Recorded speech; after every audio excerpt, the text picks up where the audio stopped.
नमस्कार, जनता मांगे जवाब में आपका स्वागत है। आपके साथ मैं हूं विकास सक्सेना। बच्चे देश का भविष्य होते हैं और कहते हैं कि बच्चों की नींव मजबूत हो तो बच्चे बड़ी से बड़ी परीक्षा में यूं ही निकल जाते हैं। बच्चों को आगे बढ़ाने में सबसे बड़ा योगदान अगर किसी का होता है तो वो होता है गुरु। इसलिए गुरु को समाज में बड़ा दर्जा दिया गया है। शिक्षक बच्चों के आगे बढ़ाने में काफी योगदान देते हैं और इसी के चलते अभिभावकों की कोशिश होती है कि बच्चों को स्कूलों में बेहतर से बेहतर शिक्षा मिल सके, क्योंकि देश का भविष्य कहे जाने वाले नौनिहालों को अगर शुरुआत से ही अगर बेहतर शिक्षा नहीं मिलेगी तो उन्हें भविष्य में पढ़ाई करने में काफी कठिनाई होगी। कुछ इसी तरह की कठिनाई इस वक्त छत्तीसगढ़ में अभिभावकों को भुगतना पड़ रही है। दरअसल छत्तीसगढ़ में इन दिनों सहायक शिक्षक अपनी मांगों को लेकर हड़ताल पर हैं। अब उसके चलते स्कूलों में प्राइमरी कक्षा के छात्र छात्राओं की पढ़ाई प्रभावित हो रही है और उसका खामियाजा बच्चों को भुगतना पड़ रहा है। आज चर्चा इसी मुद्दे को लेकर, संकट में शिक्षा।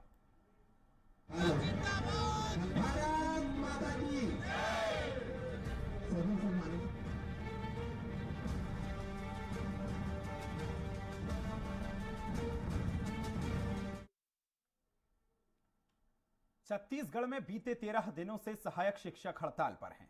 वो लगातार सरकार पर वेतन बढ़ाने के लिए दबाव बना रहे हैं। उनके मुताबिक शिक्षक और सहायक शिक्षकों के वेतन में खासा अंतर है, जिसे दूर करने का आश्वासन सरकार की ओर से दिया गया है, लेकिन अब तक इस पर कोई कार्रवाई नहीं हुई है। वहीं सरकार का कहना है कि कोरोना की वजह से एक और जहां दूसरे राज्यों में सरकारी अधिकारियों और कर्मचारियों के वेतन में कटौती की गई है, वहीं छत्तीसगढ़ में किसी का वेतन नहीं काटा गया है। अब ऐसे हालात सहायक शिक्षकों को सरकार का अब इन हालातों में सहयोग करना चाहिए। वहीं विपक्ष अब सहायक शिक्षकों के हड़ताल का समर्थन करते हुए सरकार पर वादा खिलाफी का आरोप लगा रहा है। इस मुद्दे को इस पर चर्चा करें उससे पहले देख लेते हैं ये रिपोर्ट।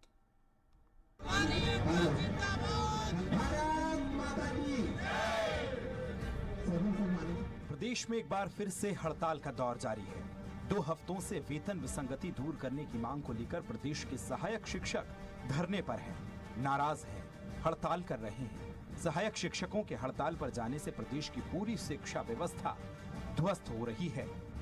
दरअसल कोरोना की वजह से पिछले करीब 1.5 साल से स्कूल बंद रहे हैं। 1 दिसंबर से स्कूल 100% उपस्थिति के साथ खोले गए। सिर्फ 10 दिन ही स्कूलों में पढ़ाई हो सकी। 11 दिसंबर से सहायक शिक्षकों ने स्कूलों का बहिष्कार कर दिया। हड़ताल से प्राथमिक शालाओं में पढ़ाई पूरी तरह से ठप है। बच्चे केवल औपचारिकता निभाने स्कूल आ रहे हैं। कहीं कहीं मिडिल स्कूल, हाई स्कूल के टीचर पढ़ाने की खानापूर्ति कर रहे हैं। प्रदेश के हजारों स्कूलों में कक्षा 1 और 2 में दाखिला लेने वाले बच्चों की स्थिति लॉकडाउन जैसे हो गई है। वर्तमान में छत्तीसगढ़ में शिक्षकों की 3 कैटेगरी है। सहायक शिक्षक जो प्राइमरी में पढ़ाते हैं, शिक्षक जो मिडिल स्कूल में छात्रों को पढ़ाते हैं, शिक्षक व्याख्याता जो हाई स्कूल और हायर सेकेंडरी कक्षाओं को पढ़ा रहे हैं। मौजूदा समय में शिक्षक व्याख्याताओं का वेतन 52 से 55 हजार रुपए है। शिक्षकों का वेतन 45 से 50 हजार रुपए है और सहायक शिक्षकों का वेतन 30 से 35 हजार है। शिक्षकों और सहायक शिक्षकों के बीच वेतन का अंतर 10 से 12 हजार रुपए का है। सहायक शिक्षक इसी वेतन विसंगति को दूर कर शिक्षकों के समकक्ष अपना वेतन चाह रहे हैं। इस हड़ताल के बाद से प्रदेश में सियासत का सिलसिला भी शुरू हो गया है। जहां विपक्ष सरकार पर कई सवाल खड़े कर रहा है तो वहीं सत्ता पक्ष का इस हड़ताल को लेकर अपना तर्क है। वो दिन दूर नहीं, अब छत्तीसगढ़ राज्य आर्थिक तौर पर दिवालिया हो जाए।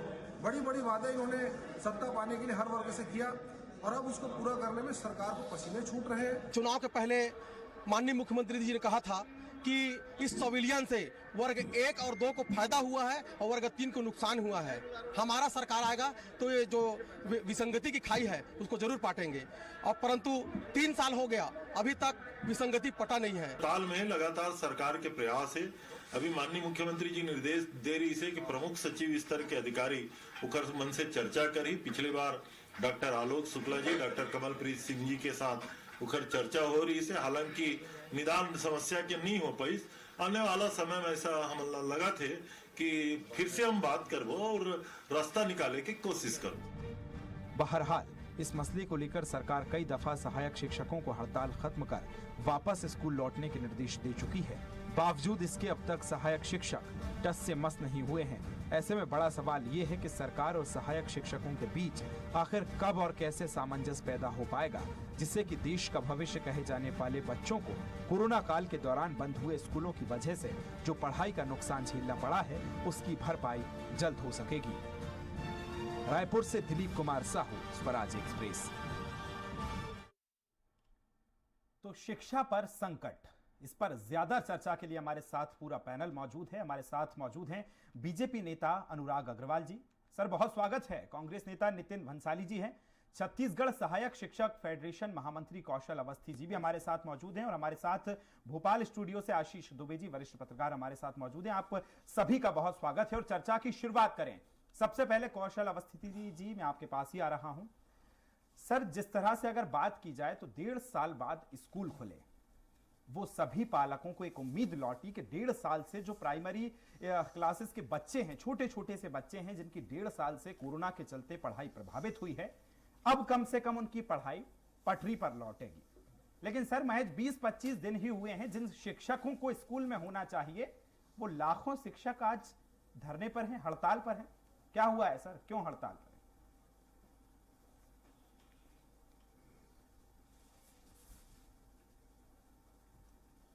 कौशल जी, मेरी आवाज सुन पा रहे हैं?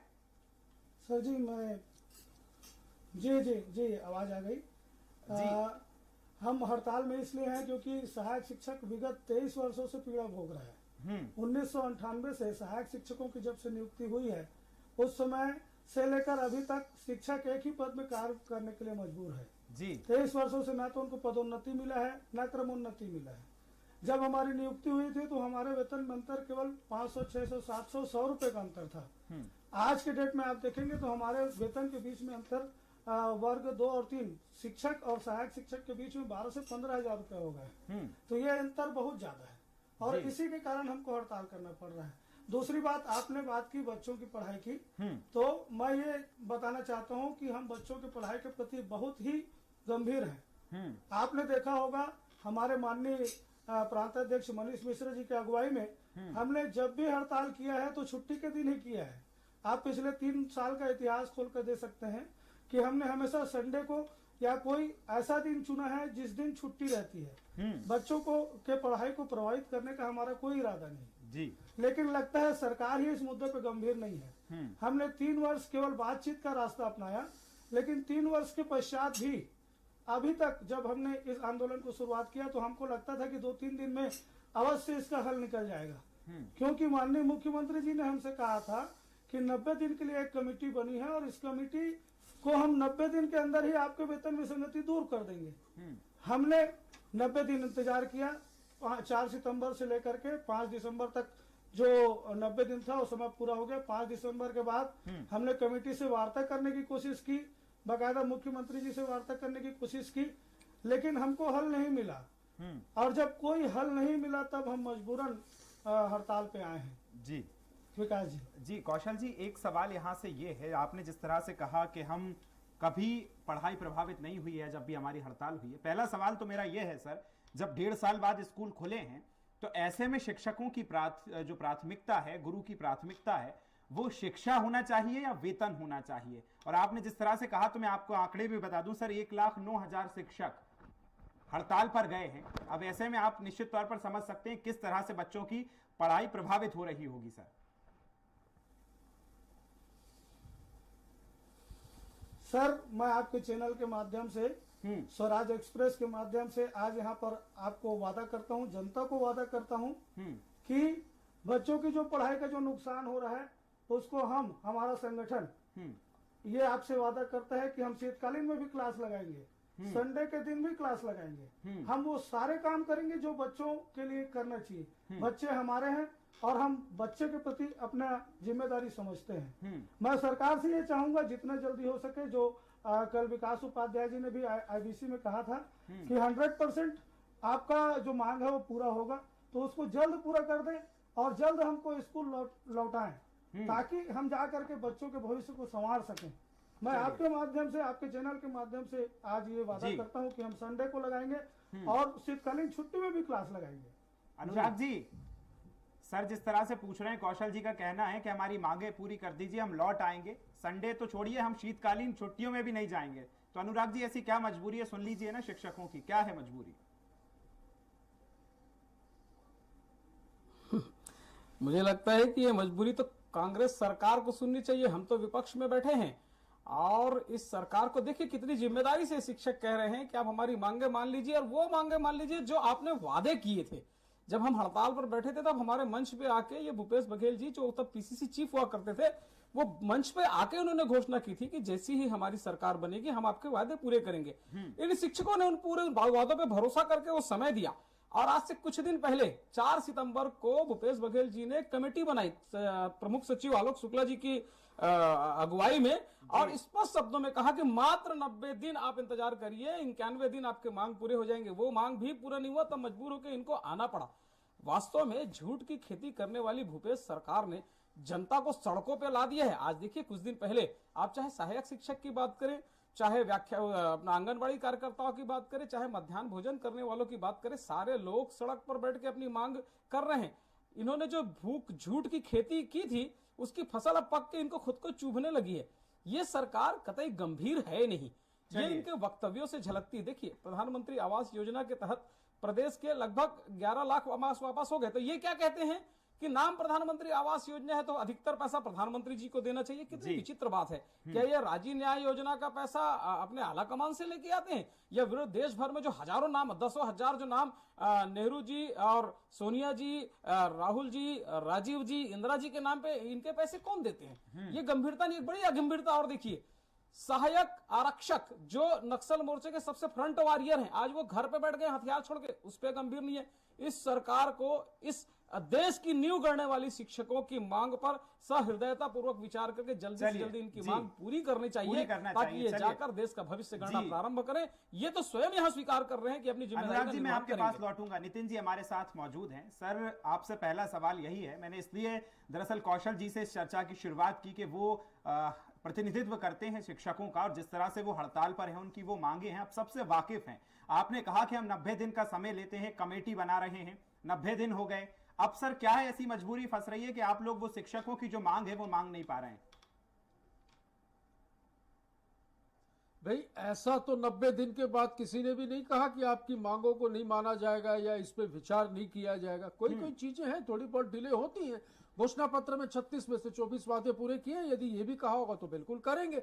अब रही बात सम्मानीय शिक्षक जनों की, आप देखिए पूरे देश के कई प्रदेश ऐसे गिरा दूंगा, यहाँ तक कि भारतीय जनता पार्टी शासित प्रदेशों में भी कर्मचारियों और अधिकारियों का वेतन काटा गया कोरोना काल के दौरान। तब भी प्रदेश के मुख्यमंत्री माननीय भूपेश बघेल जी ने उदारता दिखाते हुए 1 रुपया भी मैं दावे के साथ बोलता हूं, किसी भी कर्मचारी या अधिकारी की वेतन में से कटौती नहीं की। तो यहां पर शिक्षकों को इस बात का सम्मान करना चाहिए, साथ देना चाहिए। 1.5 साल स्कूल बंद थी। आप सब जानते हैं कि प्रदेश और देश किन हालातों के दौर से गुजरा था। जब स्कूल बंद होने के बाद 1 दिसंबर से स्कूलें जब शुरू हुई हैं, तो प्रदेश के नौनिहाल, इस देश के भविष्य, जब 10 दिसंबर तक स्कूल जा रहे हैं, तो माननीय शिक्षक 11 तारीख से यहाँ पर हड़ताल पर बैठे हैं। मैं माननीय शिक्षकों से, सम्मानीय शिक्षकों से स्वराज एक्सप्रेस के माध्यम से हाथ जोड़कर विनती करूंगा कि प्रदेश के हमारे नौनिहालों की, हमारे बच्चों की भविष्य के बारे में सोचें, और इस प्रकार की हड़ताल या हंगामा करने से उनकी मांगे पूरी नहीं होंगी। इस विषय में सरकार जो है वो सजग है, निर्णय होंगे, और जो बेहतर निर्णय होंगे वो शिक्षकों के हित में होंगे। नितिन जी, बिल्कुल जिस तरह से आपने तमाम चीजें कही हैं, देखिए मांगे पूरी की जाए, ये इनकी मांग है, पर निश्चित तौर पर इस पर विचार किया जा रहा है, ये मैं दावा करता हूँ। सर, बिल्कुल जिस तरह से आप कह रहे हैं, हम भी यही चाहते हैं कि शिक्षक लौट जाएं, नौनिहालों की जो पढ़ाई है वो प्रभावित ना हो, हम भी मानते हैं। लेकिन आपने कहा कि हड़तालों से कुछ नहीं होगा। सर, उन्होंने पहले मांगे की, आपने खुद कमेटी बनाई, तमाम जो पार्टी के तमाम बड़े लोग हैं वो उन्होंने कमेटी बनाई, 90 दिन की बात कही। आप कह रहे हैं कि हमने ऐसा नहीं कहा, जो भी हम करेंगे, लेकिन 90 दिन अब हो गए। अब उनका यह कहना है कि 90 दिन बीत जाने के बाद भी अगर हम हड़ताल कर रहे हैं तो क्या गलत है, और कैसे मांगी जाएंगी उनकी? भारतीय जनता पार्टी के मेरे साथी प्रवक्ता बड़ी बड़ी बातें कर रहे थे अभी, मैं थोड़ा सा उस पर भी आऊंगा। ये है किसकी? ये समस्याएं सारी इनकी देन है। उसको ठीक करने का, उसको पटरी पे लाने का काम हम कर रहे हैं। सारी समस्या इनकी देन है। संविलियन इन्होंने ही किया था 2017 में और उससे उसी समय इनको निर्णय ले लेना था। निर्णय को लटका के रखा। हमने तो जो कहा है वो किया है। और देखिए हर मोर्चे पर जहां पर जो भी बातें आई हैं, जो भी मांगे हुई है, सहानुभूति पूर्वक विचार हुआ है। लेकिन शिक्षकों को भी प्रदेश के नौनिहालों के बारे में, इस देश के, इस प्रदेश के भविष्य के बारे में, इन बच्चों के बारे में सोचना चाहिए।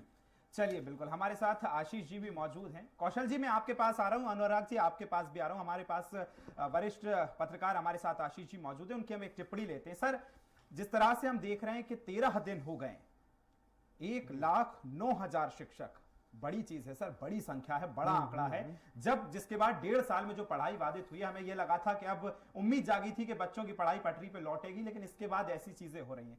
पूरे मसले को कैसे देखते हैं आशीष? देखिए, ये जो शिक्षा और स्वास्थ्य से जुड़े जो मामले हैं, ये इस समय बड़े सरगर्म में हर जगह है। देखिए शिक्षा में छत्तीसगढ़ में यदि इस तरह का शिक्षकों ने रुख अख्तियार किया है, डॉक्टरों ने भी किया हुआ है, जो जूनियर डॉक्टर हैं, सब जगह पे है ये डॉक्टरों वाला मामला। तो लेकिन शिक्षा से जहाँ तक मामला है, ये एक बुनियादी चीजें हैं। इस पर सरकार को, जो भी सरकार हो, उसमें किसी भी दल की सरकार हो, क्योंकि सरकार एक अभिभावक की तरह काम करती है हमेशा, उसमें दल थोड़ा सा गौण हो जाता है।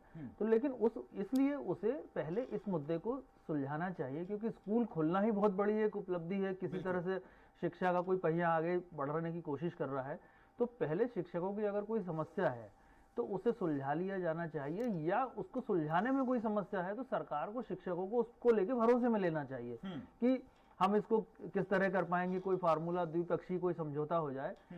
सबसे पहली जरूरत यह है कि जो स्कूल हैं, जो पढ़ाई लिखाई का काम है, वो पहले शुरू हो। तो यहाँ पर एक शिक्षकों से भी एक उम्मीद बनती है कि वो थोड़ा सा इस मामले पे लचीला रुख अपनाएं। उनकी मांगे अपनी जगह यदि जायज हैं, तार्किक हैं, तो वो बिल्कुल वो पूरी होंगी ही। उसे अगर जहां तार्किकता होगी, वो अपने आप, वो तार्किकता अपने आप सरकार पे या सिस्टम पे दबाव बना लेती है। तो वो एक रास्ता दोनों को, सरकार को और शिक्षकों को बीच में से निकालना चाहिए। जैसा इन्होंने कहा भी अभी कि शिक्षक जो है अपने अवकाश छोड़ करके वो काम कराएंगे, वो भरपाई पूरी करेंगे, लेकिन ये शिक्षकों का पक्ष है। क्या विद्यार्थी उस वक्त आ पाएंगे उन छुट्टियों में, कैसे, क्या वो सब, वो बहुत एक टिपिकल चीजें होती हैं। वो ऐसे थोड़ा सा व्यवहारिक रूप से कई बार दोनों पक्षों की अलग अलग चीजें होती हैं। तो बेहतर यह है कि सरकार लचीला रुख अपनाए और शिक्षक भी थोड़ा सा लचीला रुख अपना लें, और ऐसा कोई रास्ता निकल जाए, कोई समझौते हो जाए, कोई चीजें निकल जाए। क्योंकि जो नुकसान हुआ है शिक्षा के क्षेत्र में, खासतौर पे कोरोना काल में, वो उसकी भरपाई मुझे लगता है कि अगले कई सालों तक नहीं हो पाएगी। क्योंकि एक कोरोना बैच के नाम से जो एक शिक्षकों पर, छात्रों पर जो एक टैग लग रहा है, जो टैग लग रहा है वो बड़ा खराब है। तो उस वक्त ये अगर इस तरह के एक प्राकृतिक रूप से नुकसान होगा और एक दूसरा इस तरह से होगा, तो मुश्किल होगी। सरकार को संवेदनशीलता रखनी चाहिए। चलिए अनुराग जी, मैं आपके पास लौट रहा हूं। आप कुछ कहना चाह रहे थे, अपनी बात पूरी कीजिए अनुराग जी।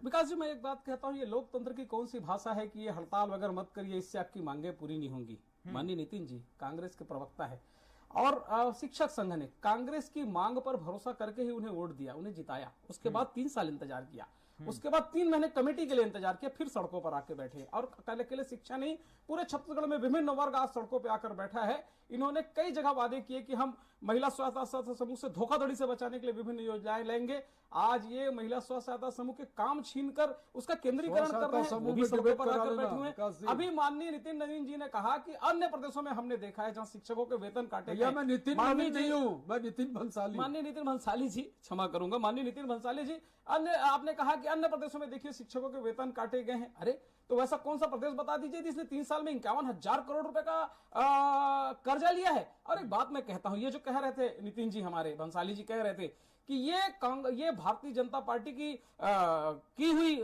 समस्याएं जो हम उसे सुलझा रहे हैं। एक बात का धन्यवाद तो दूंगा नितिन जी मैं आपका, कि आपने स्वीकार तो किया कि इनका संविलियन भारतीय जनता पार्टी ने किया था। ये बीमारी चालू हुई थी अजीत जोगी जी से पहले, आपकी छत्तीसगढ़ राज्य बनने से पहले दिग्विजय सिंह जी की सरकार में, जब अभी माननीय कौशल जी ने कहा भी 500, 600, 700 या 600, 700, 800 ये वेतन में इनको लिया गया, कॉन्ट्रैक्ट में लिया गया। ये भारतीय जनता पार्टी की सरकार महंगाई थी कहाँ जो पहुंच गई है? 2013 में 6वां वेतनमान दी थी कहाँ इनको। पहुंच गई है, ये भी उसके बाद आके इन्होंने इनका संविलियन 7 किया सालों में महंगाई और का आप आंकड़ा उस भी चीज पूछिए को, उस वादे को जो उसके मंच पे जाकर किए थे वो वादे पूरे नहीं कर पा रहे। वास्तव में आपने काल्पनिक वादे इतने ज्यादा किए, उनके बोझ तले ये कांग्रेस दब गई है, चरमरा गई है। माननीय और शिक्षक अब गणों से जनता निवेदन है सड़कों इनके पर झांसे उतरकर में मत आपको आना। आपकी बातों का ये जवाब झांसाराम देने को लोग तैयार हैं, नहीं।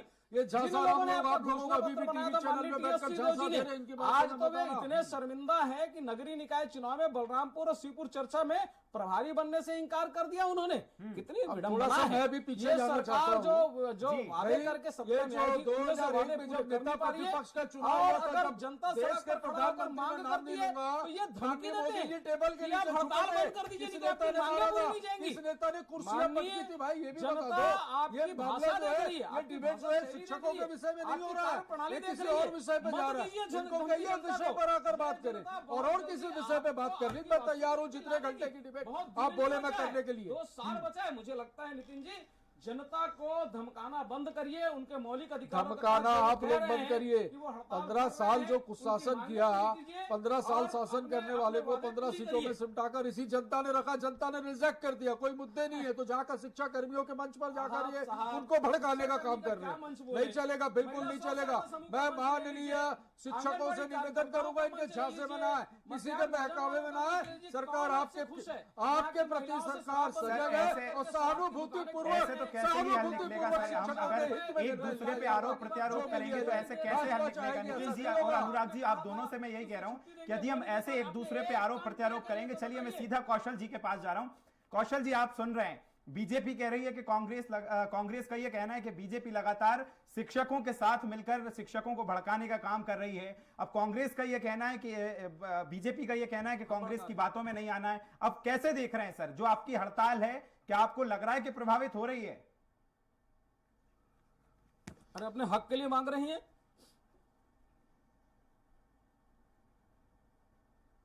कौशल जी, मेरी आवाज सुन पा रहे हैं? प्रश्न आपसे क्या प्रश्न? आपके हड़ताल के बारे में प्रश्न पूछ रहे हैं। कौशल जी, मैं यही प्रश्न कर रहा हूं। जिस तरह से अब कांग्रेस ये आरोप लगा रही है कि बीजेपी जो है वो शिक्षकों को भड़का रही है, साथ ही में एक प्रश्न और है, क्या सर ऐसे समय में जब हमने स्कूलों की शुरुआत की है, ऐसे समय में हड़ताल पे जाना क्या उचित है? ये पूछ रहा हूं मैं कौशल जी आपसे। ऐसे ऑनलाइन क्लासेस, ये सारी कामें हमने की हैं। उस समय आपको पता भी होगा कि छत्तीसगढ़ गवर्नमेंट ने इसी में पुरस्कार भी प्राप्त किया है।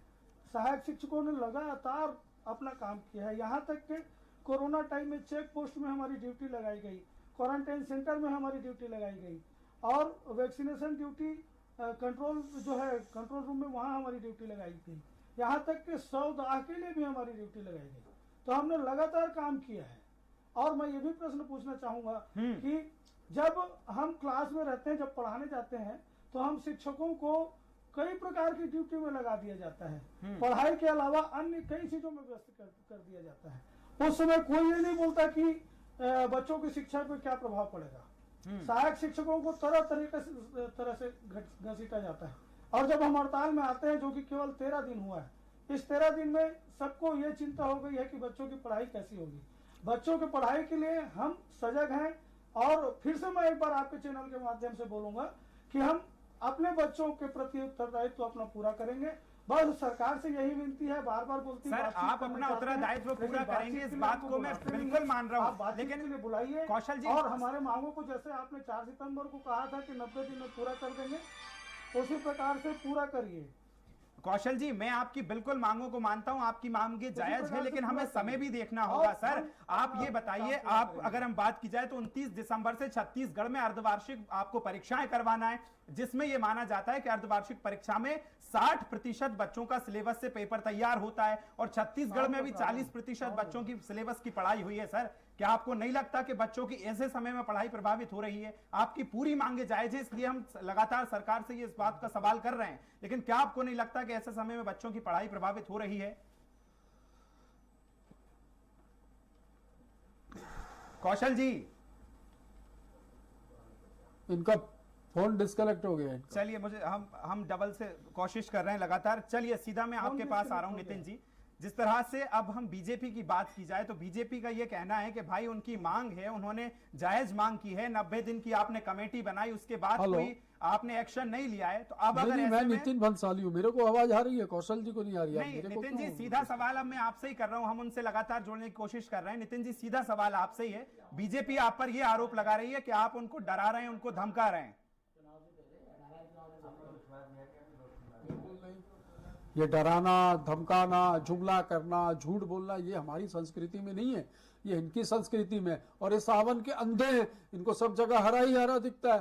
15 साल डराने का, धमकाने का काम किया है तो इनको वही नजर आता है। ऐसा बिल्कुल भी नहीं है।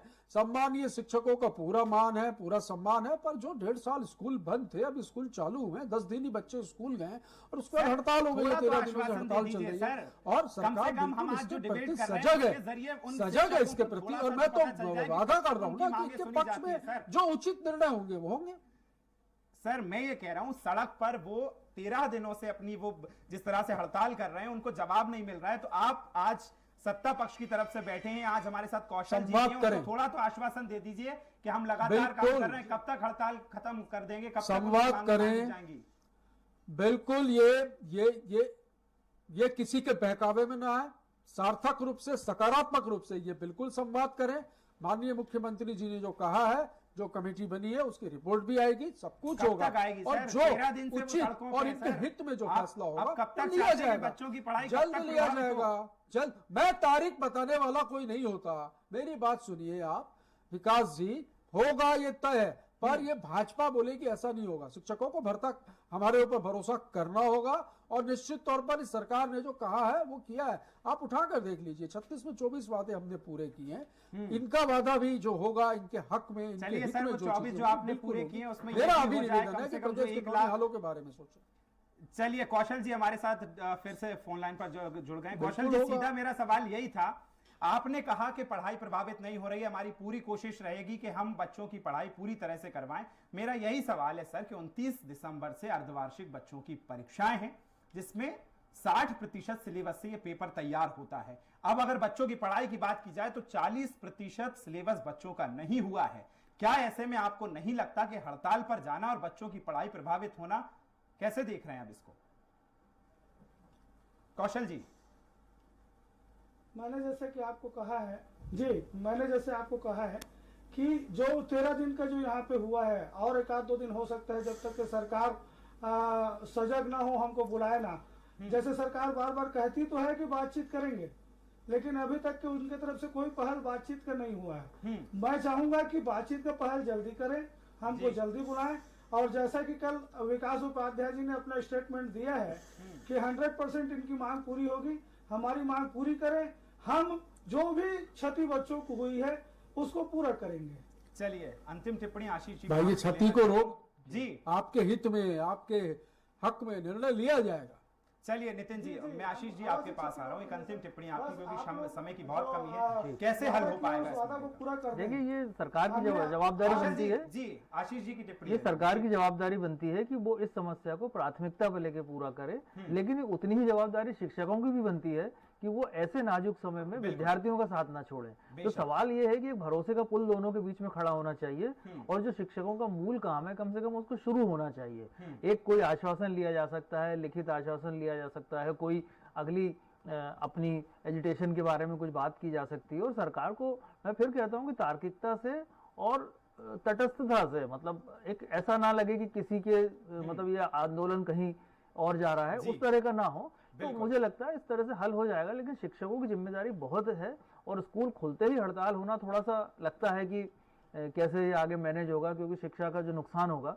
तो बेहतर है कि सरकार कदम बढ़ाए। शिक्षकों की बहुत बड़ी जिम्मेदारी है और इसलिए कहा जाता है कि दुनिया का कोई भी काम शुरू ना हुआ होता अगर इस दुनिया में गुरु ही ना हुआ होता। तो गुरु जिस तरह से वो अपना बड़ा दिल दिखा रहे हैं कि वो ये कहने को तैयार है कि हम शीतकालीन सत्र में भी अपनी कक्षाएं लगाएंगे, तो हमारा यही सरकार से भी यही कोशिश है कि आप भी दिल बड़ा करें, आगे आए और उनकी मांगे मान लें। आप नितिन जी आपका, अनुराग जी आपका और कौशल जी आप सभी का बहुत शुक्रिया इस तमाम चर्चा में हमारे साथ शरीक होने के लिए। तो सरकार की ओर से सहायक शिक्षकों पर हड़ताल खत्म करने के लिए दबाव बनाया जा रहा है, लेकिन उसका ज्यादा असर नजर नहीं आ रहा है। शिक्षा विभाग की ओर से हड़ताल अवधि का वेतन काटने का आदेश जारी किया गया है, इसके बावजूद आंदोलनकारी शिक्षकों पर ज्यादा फर्क नहीं पड़ रहा है। वहीं विपक्ष उनके समर्थन में खड़ा हो गया है। अब देखना यह होगा कि आने वाले समय में सरकार इस आंदोलन को खत्म करने के लिए किस तरह से कदम उठाती है ताकि स्कूली बच्चों को राहत मिल सके। यह हुई छत्तीसगढ़ की बात। अब रुख करेंगे